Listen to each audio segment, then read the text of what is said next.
Welcome back to The Outright Effect, a podcast in which unique perspectives challenge us to be better versions of ourselves. We're two ambitious women who talk about how we like to stretch our creativity and work on self-growth to become better people. I'm Shelly.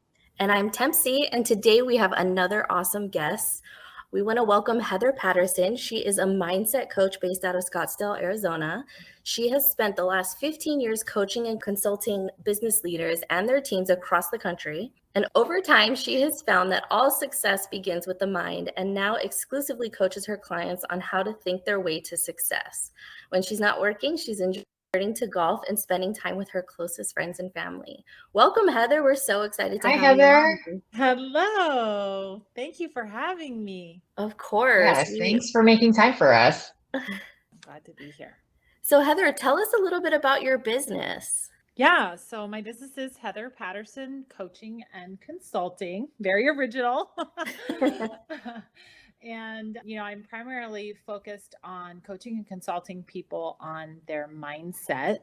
I tend to attract mostly like business leaders, entrepreneurs, people who have achieved a certain level of success. They hustle, they grind, and they're kind of tired of it, right? It gets to be exhausting, yet they still want to continue to grow. And so they're looking for a new way to work. And so I work with them in conjunction with one of the biggest and best thought leaders out there with regards to mindset. And that's Bob Proctor and his business partner, Sandy Gallagher. They have a company called the Proctor Gallagher Institute. So I'm partnered with them and use their systems and programs to help deliver my coaching to my client.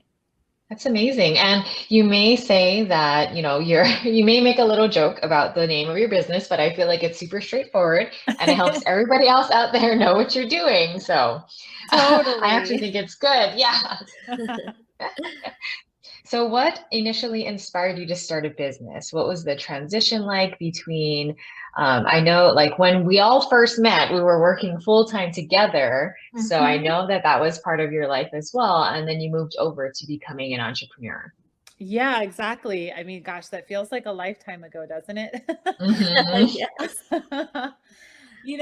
Well, this is not my first like rodeo, so to speak. After working together with you amazing ladies, I went and was working in like a corporate role as an HR director, and I got a phone call from someone who I had a really great relationship with and said, hey, we'd really like for you to come and facilitate this retreat that we're having. And so would you do it? And I said, yes. And they said, well, great. So what I'm going to need is to be able to see, all the like official stuff. Right. And I was like, say what? Like, you didn't think we were going to just like Venmo you, did you? And I'm like, well, I mean, sort of. And so, I kind of joke that like I was shoved into entrepreneurship.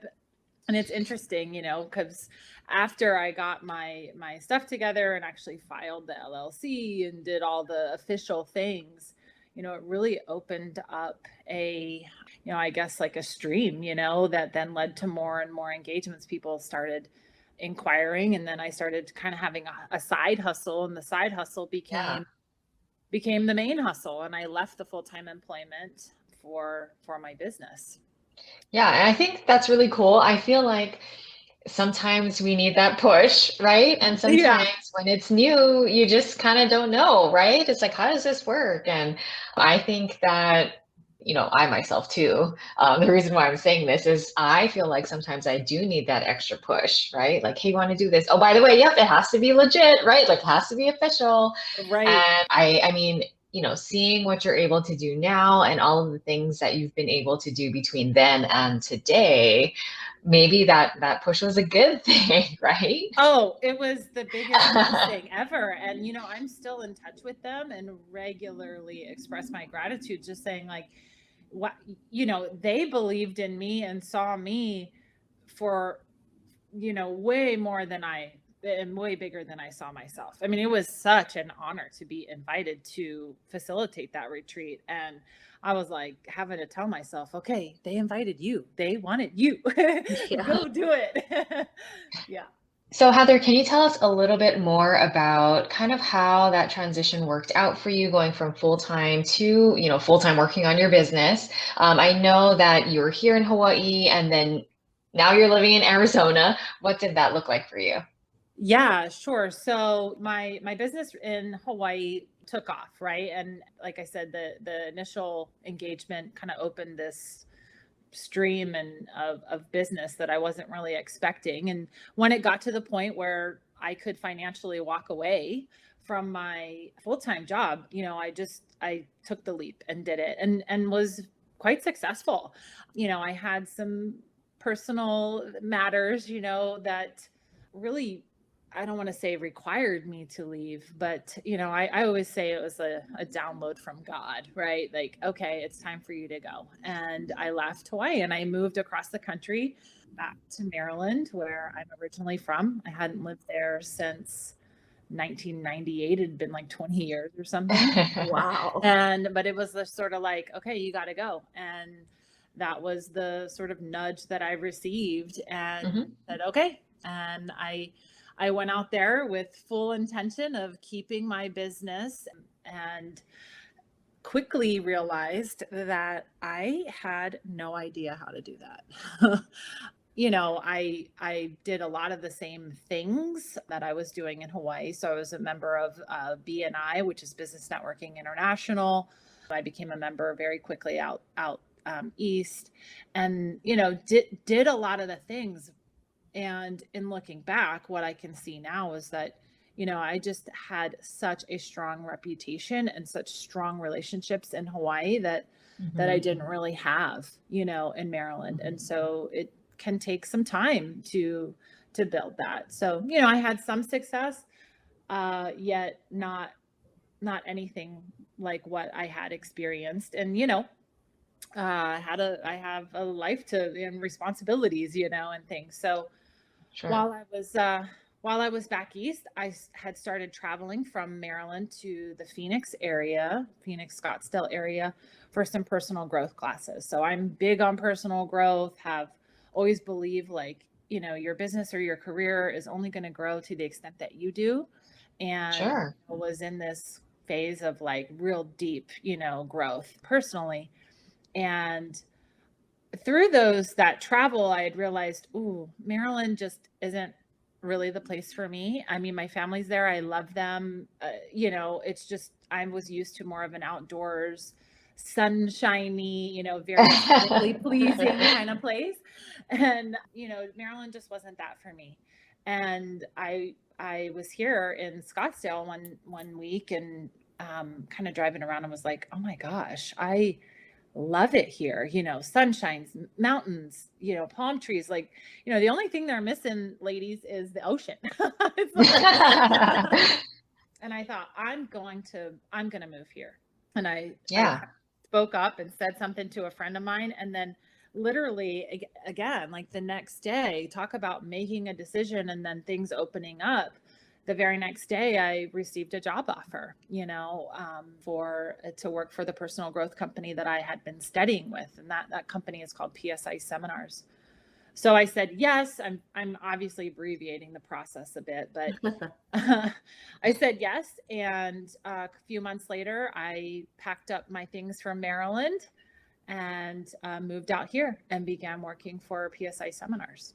Wow, that's so, when you're talking about the environment that you're in, like Hawaii versus Maryland versus Arizona, and kind of like feeling connected to where you are and how that kind of plays into how you're feeling, motivation or what have you, right? I think that is like so true. Like, I do feel like what I personally am surrounded by, like whether it be nature, the weather, that kind of stuff, I feel like that plays into my productivity, how I'm feeling. And so it's Mhm. funny because sometimes, I know people who have moved away to a variety of different places, and sometimes some of those places are particularly rainy. And I'm like, I don't know if I like how well I would do in a place where it's like raining most of the time. And I remember back when I was trying to decide on college and if I should move away from Hawaii, because really Hawaii is the only place I've ever lived. One of the places I looked at were areas where it rained a lot, and I visited, and I was like, my whole visit here, it's been raining. I really don't think I can do this. Yeah.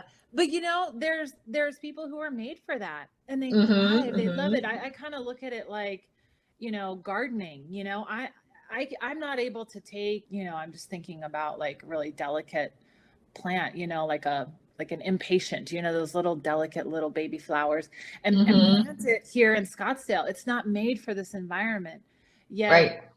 hibiscus, on the other hand, like it's going to do pretty good, so, right? Like, so we're all made uniquely and differently. And I think it really is about kind of exploring, well, where would I thrive? Yeah, And I have a totally. question about, I agree with you 100%.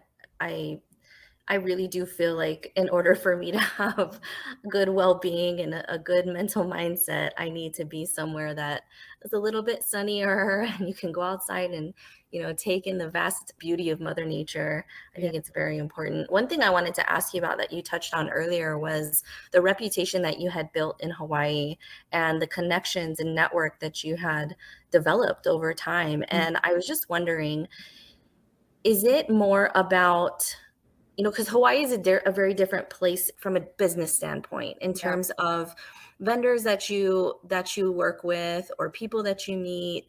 It's more of an aloha, like ohana kind of So relationship relationship. based. Yeah. Whereas in other places, I feel like, because I've worked in California, I worked in Las Vegas, a vendor is a vendor. Like you don't make a connection with them. You're just like, hey, dude, what's up? Thanks, bye. That's kind of how it is. And so I wonder, your connections and your reputation in Hawaii, is that something that was really harder to do in other places, say Maryland, because you hadn't built a reputation, or more because of it's just so different from how Hawaii lives? Oh, this is such a good question. I recall, when I moved, I didn't change my approach. And I think Hawaii magnified or defined or really helped me be more clear about who I am at my heart, at my core, and like settle into that. Like I think that I am naturally, I came into this world relationship based and connection based first, and was so fortunate for my life to take me there, because there was a number of stops along the way. And so I do remember when I moved back east, certain people would resonate or would not. Now, one of the best blessings was, for example, like the networking organization BNI, Business Networking International. I cannot say more good things about them. Now, there's what do you say, like bad apples in every bunch kind of thing, right? And but for the most part, that organization is, they're worldwide, and it's all about relationships. And one of their mottos is givers gain. And so that requires a person to be relationship based and be thinking about how they can contribute to another, which is very much along the line of the aloha spirit and kokua, and like Mm-hmm. being outwardly focused, so that the law of reciprocity can take place, right? The law of reciprocity says that what you give out will be returned to you, maybe not necessarily in the same form or from the same person, but it does require a person to be giving Right. instead of worried about what they take. And so, yeah, I mean, I remember there were comments made like, wow, you're so positive and you're so happy, and like, what, like, kind of what's wrong with you? And I'm just like, well, this is who I am and how I am. And I really had to pay attention to that the East Coast sort of vibration of being a little edgy and skeptical and just curt. Forward. Well, I mean, I consider myself to be a very direct person, so forward or direct is not necessarily a bad thing. It's hard. Obviously, I'm having a challenge articulating. It's somewhere between assertive and aggressive. Yeah, and there is a fine line, Tempsy. Right. Like, I love that you said that. There is, and I've taught countless classes on, from positively assertive and that jump over to aggressive. And so, those experiences professionally, and also, like, I was dating in Maryland, and interacting with people on a very different level, and it was like, this just is not really for me. And I had to be really real about that, not be so concerned with, I mean, because remember, I was there for 8 months and decided I got to go. And that's crazy to some people. What? What, you just got here? Yeah, I know. And I'm out. But when you know, right? And I think, right, yeah. I think it takes us, maybe not a special person, but it takes time and blank space to think about who you are and how you show up and how your environment around you affects you. Yeah. And it's okay if you realize that environment just isn't for you. It doesn't mean it's bad. It doesn't mean it's not for other people. It just means that it's just not for you. Right. Yeah, self-awareness.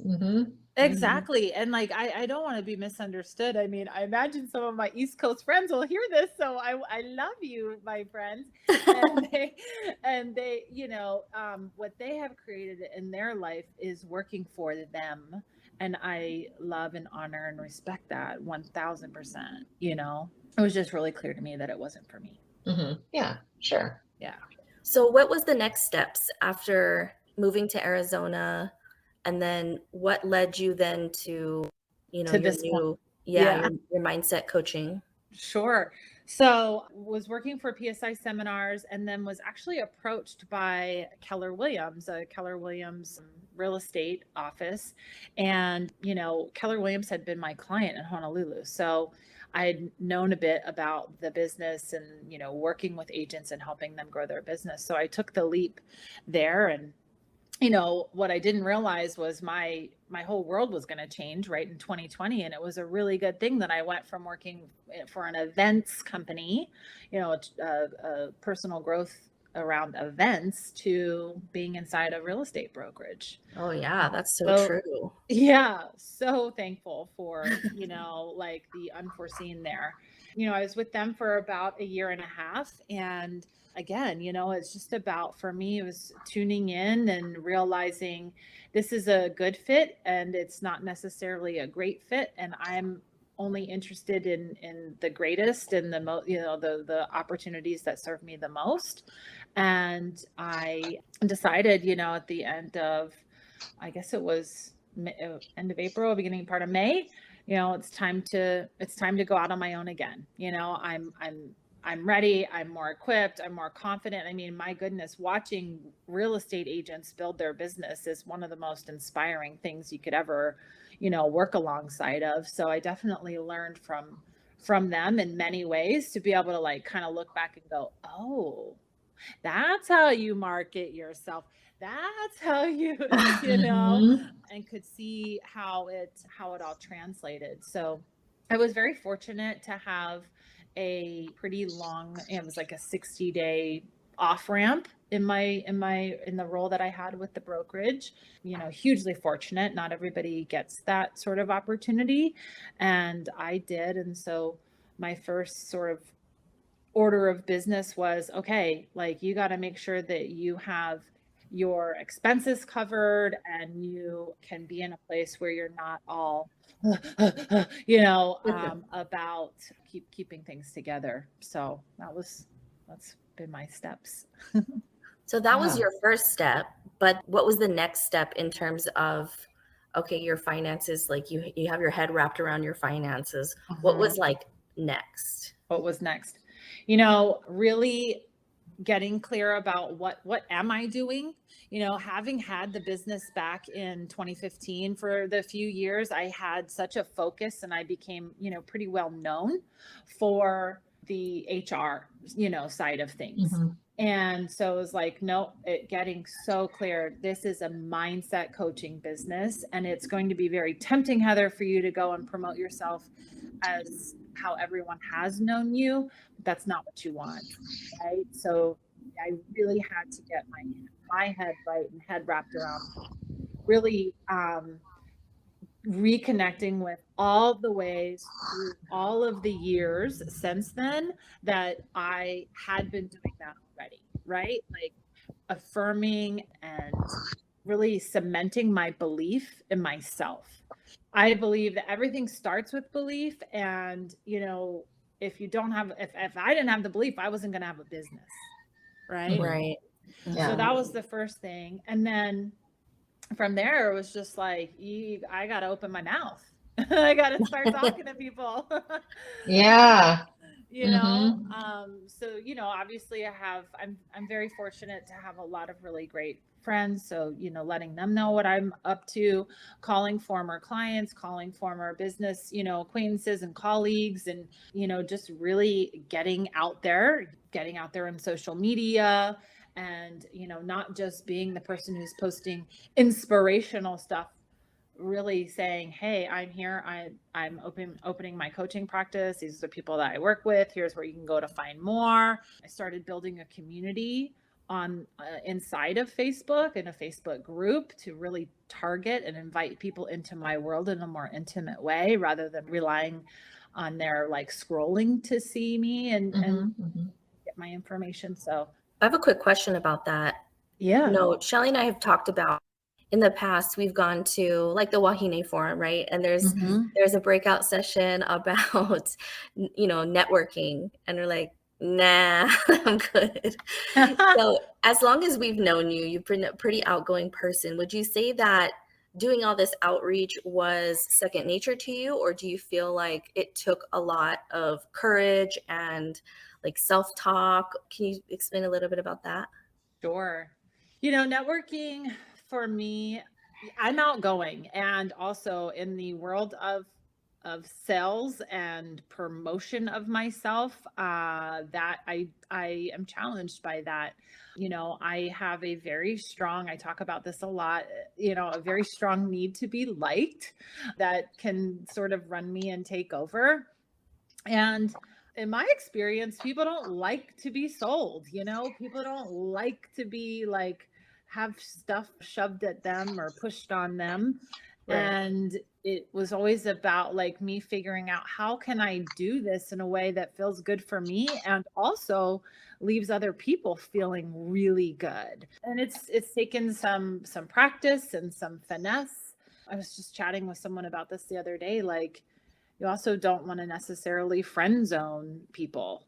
Like, right? Like that can happen in business. And so with regard to networking, what I've learned is connect, understand what they want, help them get what they want, and you'll get what you want. Maybe it's not mindset. Maybe they need an introduction to someone, or there was some other specialized knowledge that's not me, but I can be a catalyst or a connector that can really be so helpful in cementing the relationship. And then they want to help me, whether they want to be my client or they want to introduce me to someone. Oh yeah, that's so true. So Heather, one of the things that Tensi and I think is really important, and that I think it kind of shows through with some of our other episodes on this podcast, and we want people to feel like, they can do it, right? They can push through, whether they are experiencing any internal or external barriers, like they're totally not alone in that. So could you tell us a little bit about some of the barriers that you might have experienced that might have held you back, and how you overcame those? Sure. So probably the first like internal barrier, this go around was like this strong feeling of not feeling prepared. It was one of those decisions that sort of came slowly and then all at once. And I was like, okay, I gotta do this. And I wasn't necessarily prepared for it yet. I knew deep down, this is what I have to do. And it's time to start over, with my coaching practice. So, that was probably the biggest barrier. And it, thankfully it only took me a few days to just sort of get my head around that. But yeah, it was like, what am I going to do, and then deciding. And in that case, did you just do some preparation in order to make you feel more prepared? It's what I was saying before, it was about like, okay, what financially, what do I need to create here?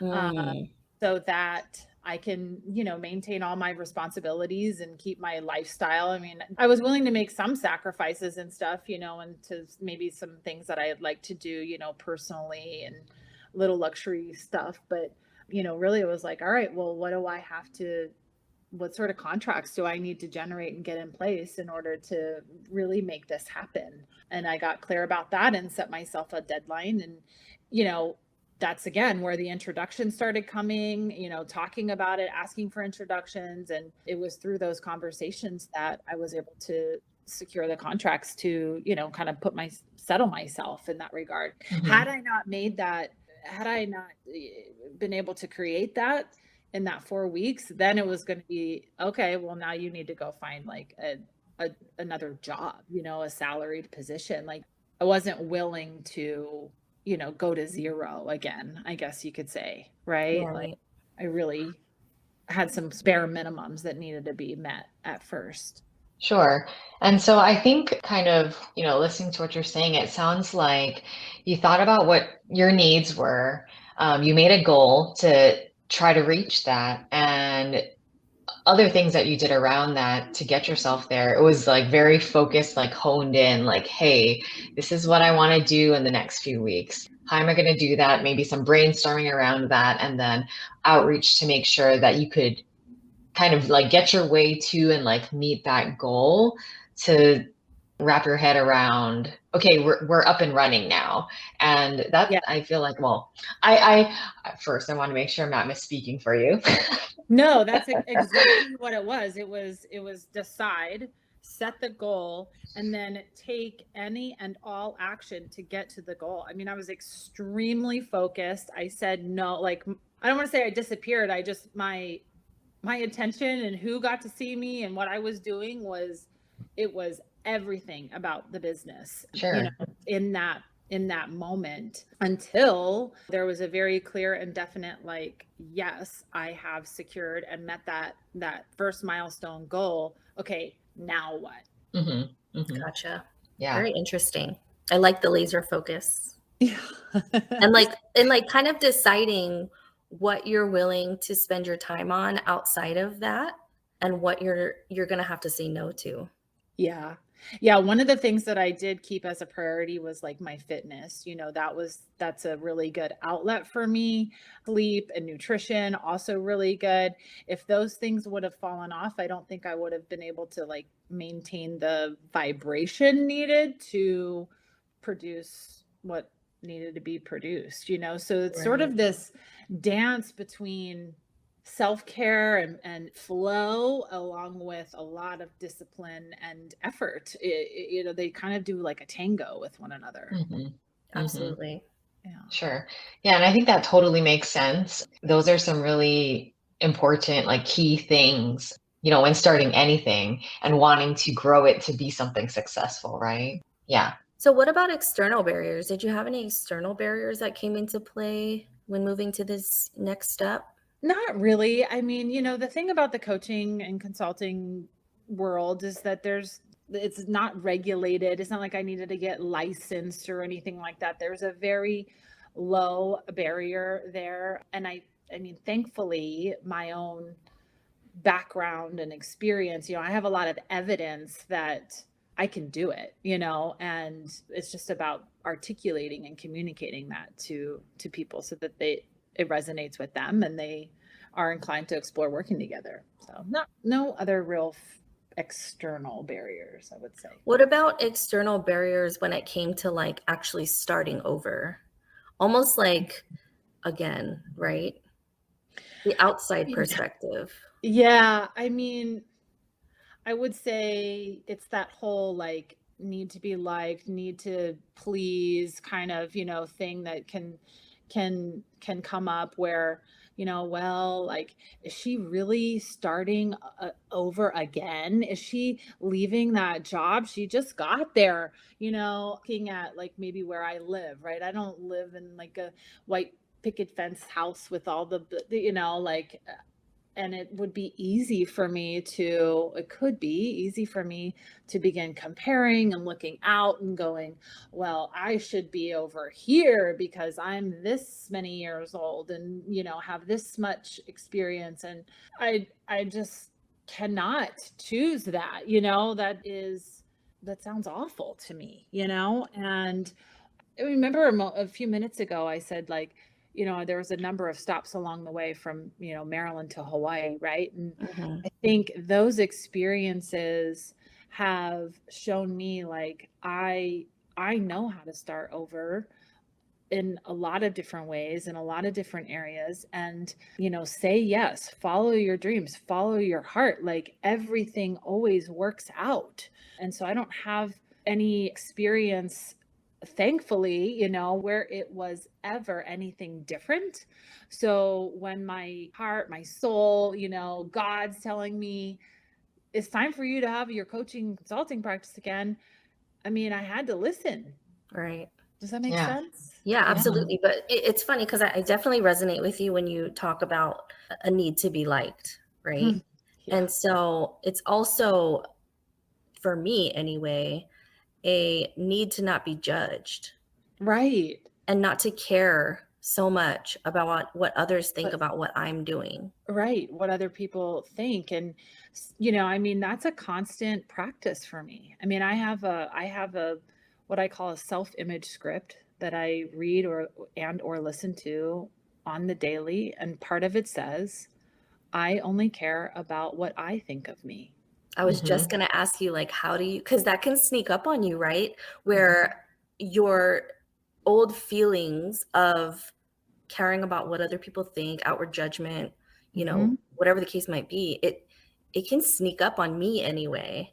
And Oh, so yeah. I was going to ask you, like, what do you do? So that's really interesting. Yeah. This script that you have, like, where did that come from? How did you learn about that? Yeah, well, I learned about it through, I mean, I've learned it's along the lines of affirmations, right? Hmm. And there's all sorts of teachers, that have, I mean, shoot, I was in therapy, back in, like, what was that? Maybe 2007. I mean, my journey has been long and and varied, but this, I guess, to call it that self-image script, I learned that through Bob Proctor, and just creating a script, almost like how an actor takes on a character. It's like that, and I am constantly reminding myself of who I am, really, not what I've been programmed to believe over the years and years and years of all the stuff being, put in my head. And that doesn't mean, like, I mean, I've lived a great life, but look, we have programming. It's everywhere.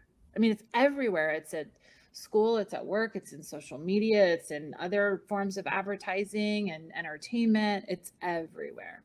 So guarding my mind and saying, reminding myself of my greatness, of my brilliance, of my divine nature, and that I only care what I think of me, is like, it's a non-negotiable in my life. Like, I have to do that. Yeah, for sure. And I totally like, so one thing that I think is like super important is because, just like you were just saying, there's all this feedback and information that's coming at us about these quote unquote expectations or whatever the case might be, other perspectives, etc. And I think it's so great that you have something to like look back on, remind yourself every single day, because I think that is a huge part, a huge barrier for many of us to do anything that we particularly like might want to do, because we're afraid of the judgment and, you know, X, Y, and Z that whomever is going to be thinking of us. And if we all truly want to get to where we want to go, we have to figure out ways to put that on the side, so to make way for us to get to, you know, our next destination. Absolutely. And Shelley, like what you said is so important, because it's a daily practice, right? It's anybody can like go and do something risky, like in the moment, jump off a bungee jump, or jump out of an airplane, or and then it's done. When you're talking about building a business, it's on the regular.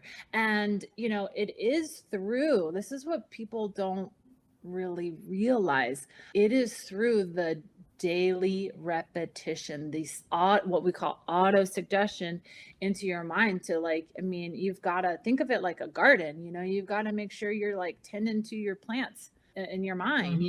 If you're not in there like really giving it good fertilizer, what's going to grow? And pulling the weeds, take out those seeds of bad information. Yes. Totally. We're so intrigued by this whole concept of starting over, because it can come up in so many different aspects of your life, whether you realize it or not. Mm-hmm. And so can you explain a little bit to us about what you learned from starting over, and what have you taken with you that is allowing you to go through the process a little bit easier with your most recent, with the mindset coaching? Yeah, I think really for me, it comes down to being able to look at everything as though it's happening for me, right? That is a perspective. There are other perspectives. I choose the one that's very serving and supportive and empowering. And so being able to say, yes, I have evidence, physical evidence is nice. It's not required. Also, I want to make that very clear. Like, starting my business and having a coaching and consulting business is my deepest desire. It is my true want. I know that's what I'm here on the planet to do. So that's like a really great, strong starting point. Having that evidence, being able to be honest at where I have been and what was working and what was not. It was very challenging at times, having, like, say for instance, when I left Hawaii and ended up back in full-time employment, like, some things just become very clear and you go, wow, okay, like that's why I wasn't successful. And to be able to look at that in an objective way without getting into judgment and beating myself up, right? Because that's the other side, is like, then you get all these realizations, and that can be just a beat up session on yourself, and that's not going to get you anywhere either. So that certainly wasn't going to get me anywhere. So just being able to be objective and also at the same time honest, so that I could take those lessons and apply them now and learn. And also being willing to learn from others. Like I said, being alongside of 250 real estate agents and seeing how they run their business and, who was doing what.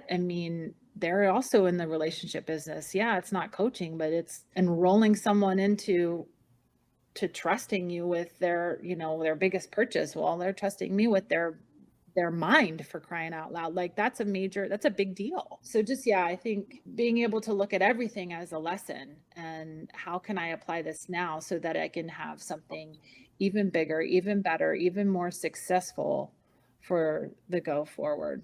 I really like everything you said, but when it comes to honesty, I think that's hard for a lot of people when difficult situations happen, or cringeworthy, or whatever you want to call it, and really taking a step back and looking at how you handled it, how you approached it, and being honest with yourself. Was that the right thing to do?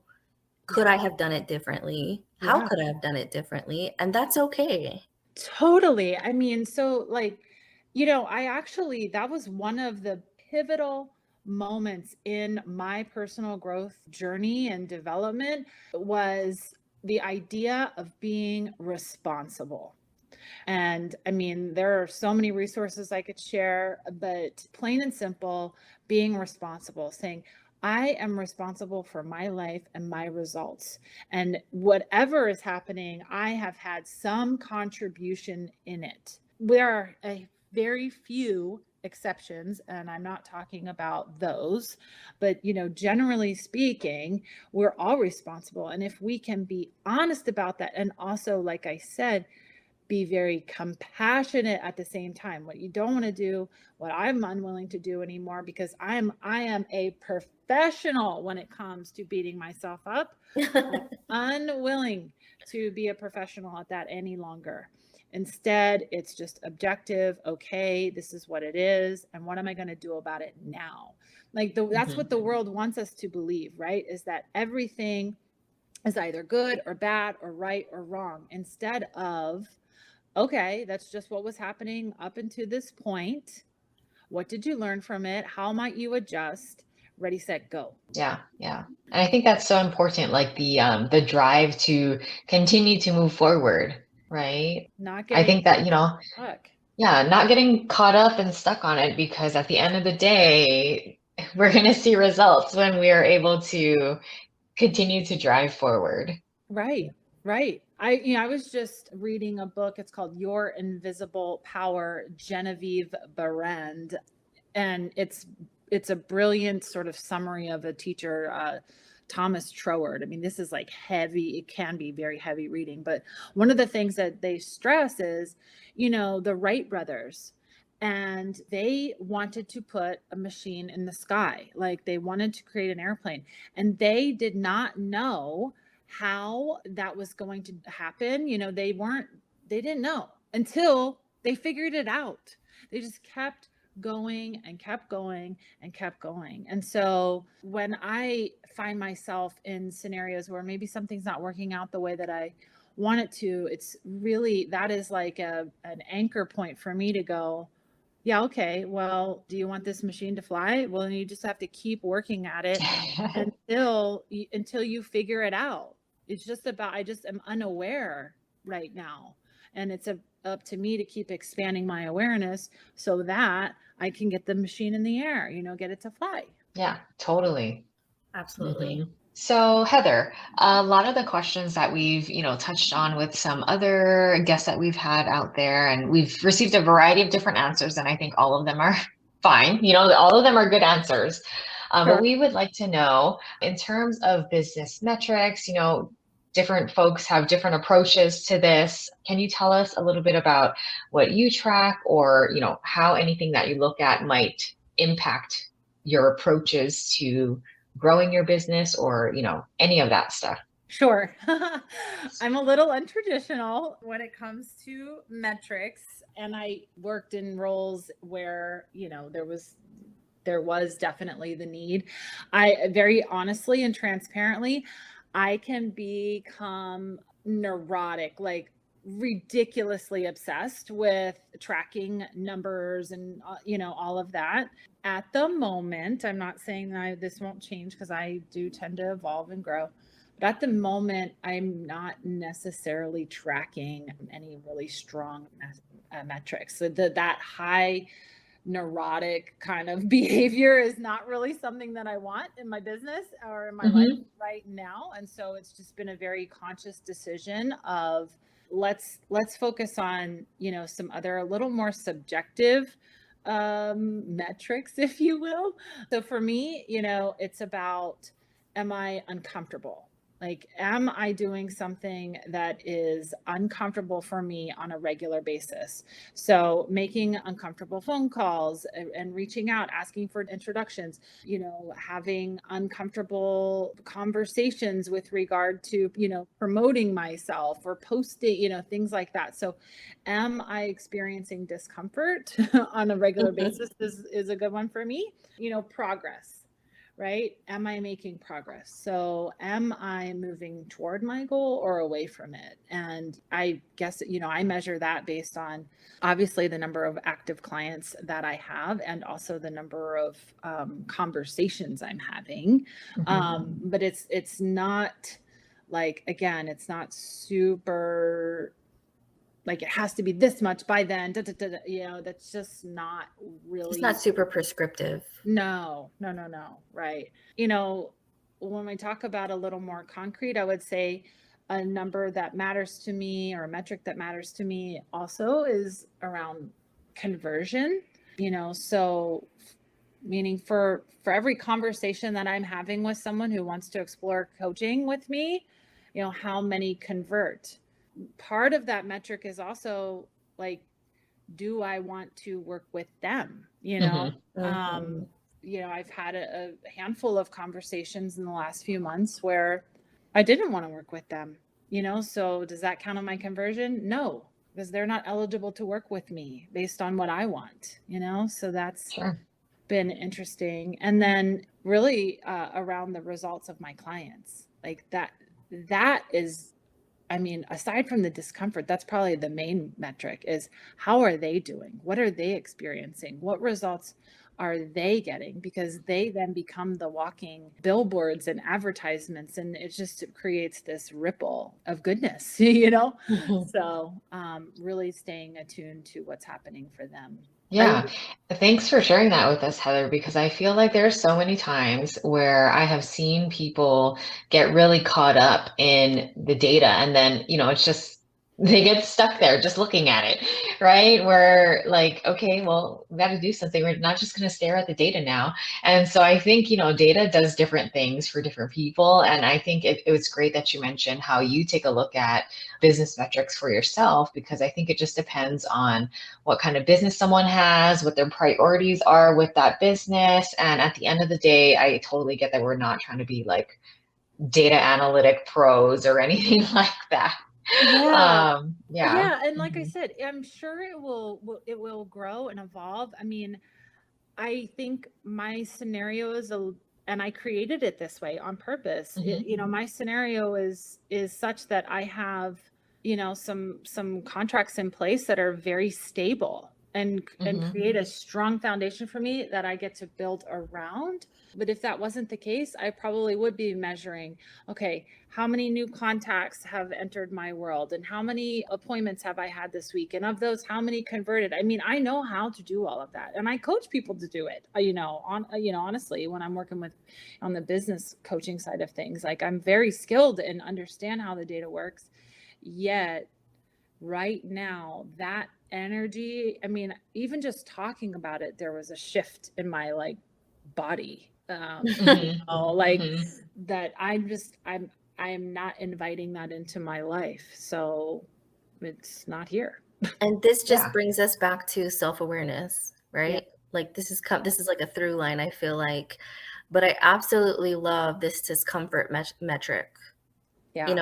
It may not be like again, it's a subjective metric, but at the same time, like if you were to reflect back, or if I were to reflect back on my week and say, did I get uncomfortable this week? This week, this past week for me, I definitely did. But in the weeks before, I don't know. I don't think so. Yeah. That helps us grow, right? Is being comfortable with or getting comfortable with being uncomfortable is huge. That's how we develop and grow and become better versions of ourselves. Absolutely. The other question to that, just to kind of be helpful to listeners too, is a question I'll ask myself that's similar, but maybe it's more indicative of my avoidance is, what am I avoiding? What am I avoiding? I'm avoiding it because it's making me uncomfortable. So what am I going to do about it? Right. Self-awareness, man. Yeah. Thank you so much for sharing on your metrics and the self-awareness around what you get really hyper-focused on and the energy you spend around things, and deciding, is that energy I want to be spending, right? You're your self-proclaimed like neurotic mindset around metrics and not wanting to spend that energy around that because it's not serving you right now. And these other things are. So I think that's helpful as well. But is there anything else you wanted to add for our listeners? Any tips, tricks, advice, things of that nature?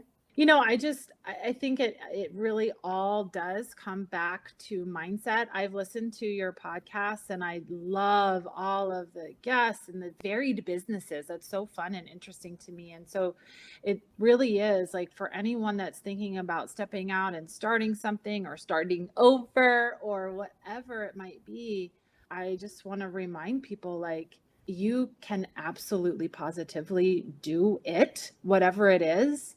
It all begins in your mind. And so understand we all have, mental paradigms that prevent us from taking action and from, really living out our dream. You can, just like I am, form a new paradigm to support you to achieve your goal.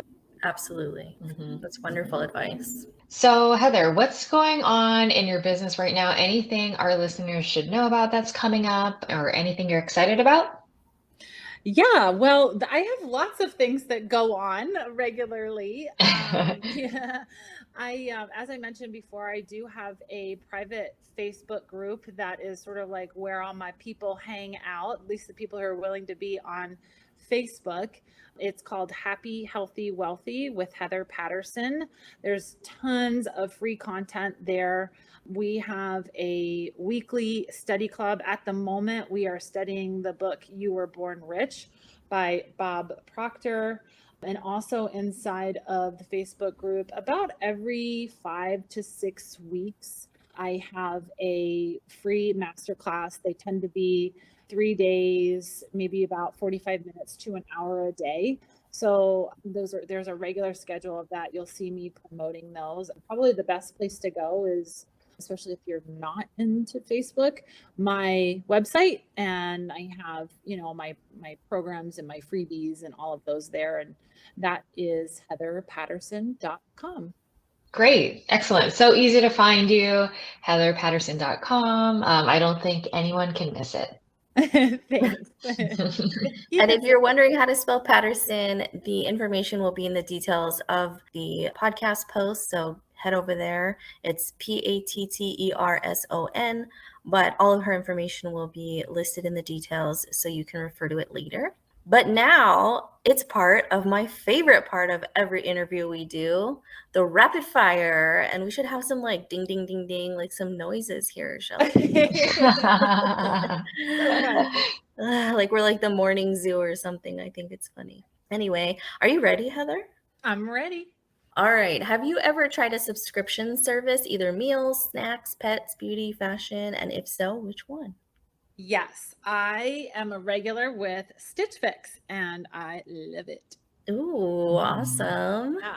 Always wanted to try that. That's great. All right. What's one thing that you have to do before you start your day? You just have to do it. I have to make my bed. Like I have to make my bed. It is the first thing that gets done every day. I make my bed. Good for you. All right. How do you practice self-care? There's lots of ways. I think the one that I share that's more uncommon is I have an alarm set. It's my accomplishments alarm. And so that helps me remember to pause and celebrate what I accomplished that day, even if it's just making my bed or other things. I tend not to be a person who celebrates the wins, and I have a way now to do that. That's great. I like that. Me too. That's something I've never heard of before. I like it. Yeah. Well, thank you so much for coming on and spending some time with us here at the Outright Effect. We really, really appreciate it. Oh, thank you, ladies. I had so much fun connecting with you, chatting, sharing. So glad to be here. Appreciate you. Awesome. Thank you. Well, that's all that we have for this episode of The Outright Effect. Thank you all so much for listening. You can find us at theoutrighteffect.com. Follow us on our social media accounts on Instagram, Facebook, and YouTube, all at The Outright Effect. You can also reach out by emailing us at theoutrighteffect@gmail.com. See you guys next time. Bye.